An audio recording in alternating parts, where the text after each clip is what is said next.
मित्रांनो, हा आहे नाशिक येथील ब्रह्मगिरी पर्वत. हे इकडे आहे गंगेचे उगमस्थान, माता गंगेचे. आणि आता आपण भगवान शंकराने ज्या ठिकाणी जटा आपटलेली आहे त्या ठिकाणी आपण जात आहोत. हे इकडे पाहू शकता, समोर ते मंदिर आहे. खूप चांगला असं एन्व्हायरमेंट या ठिकाणी आहे.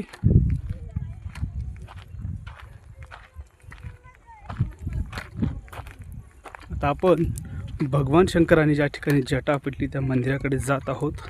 आपण गंगेचे उगमस्थान, माता गोदावरीचे उगमस्थान ज्या ठिकाणी त्या ठिकाणचं दर्शन आता घेतलेलं आहे.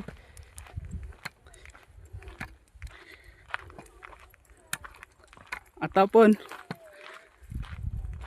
भगवान शंकराच्या जटेकडे जात आहोत. तो समर्थ त्या ठिकाणी बसलेला आहे, आपण पाहू शकता. त्याच्या माऊसोबत चालत आहे. समर्थ हाय कर, हाय कर.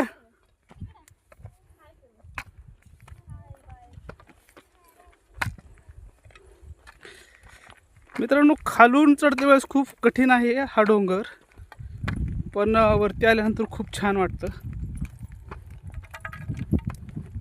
पण जे लोक ओबीज आहेत, ज्यांचं वजन जास्त आहे, त्यांना थोडंसं कठीण आहे, कारण पायऱ्या खूप स्ट्रेट आहेत.